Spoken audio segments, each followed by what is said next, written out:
Mtu mmoja anamfuata rafiki yake anamwambia, Dula, Dula kimya, Dula kimya.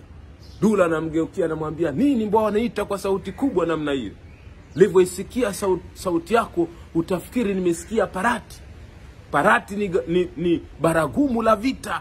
Sauti yako imenijia kama parati, baragumu la vita. Ni katika shaka na mashaka wakati huu. Sitaki utani kabisa. Mwenzake kabidi atulia aende kwa utaratibu.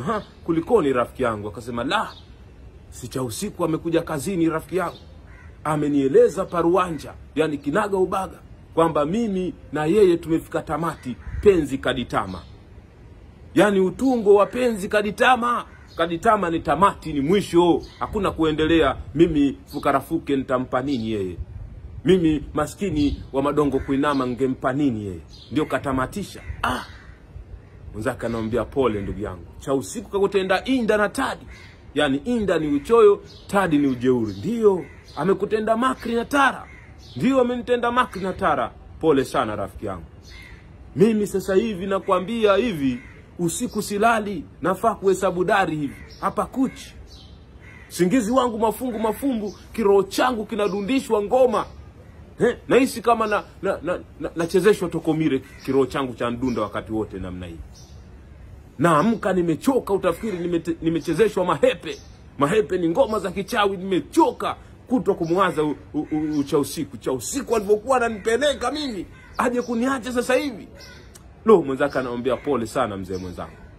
Sasa nikikuacha hapa, ni afadhali basi twende tukapate kawa ya udoho. Na mzee Mchekea Mwezi atakuwa pale, walau tupate neno moja ama maneno mawili ya hekima. Akutondolee utondozi na kusema kwa fusuli rafiki yangu. Yeye amejaa wadhi, atakupa ndumo na si ndumo. Hali yako itakukaa sawa. Si unakumbuka na mimi pia niliachwa na Mariamu? Lakini nilivumilia. Unaona sasa nimempata wangu nyumbani na watoto wawili kanizalia. Mapacha wanaofanana. Kwa hiyo piga moyo konde. Hali yangu ilikuwa mbaya zaidi ya nyongo kaliaini. Afadhali wewe ndugu yangu. Mimi nilikuwa tayari nimeshakumtambulisha kwa akraba kumeni, akraba kukeni akanitosa.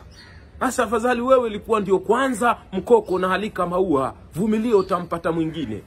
Dula kidogo sasa kiroho chake kaanza kurudi. Akasema, siku nyingine bwana ukija usiniite kwa sauti kubwa namna hiyo. Nilivyoisikia sauti yako utafikiri nimesikia parati. Parati ni baragumu la vita. Langu jina ni Chora Mkumbi wa Badu wa Katabau Fakir, na yuka huku nikiweseka kuenda wazimu. Na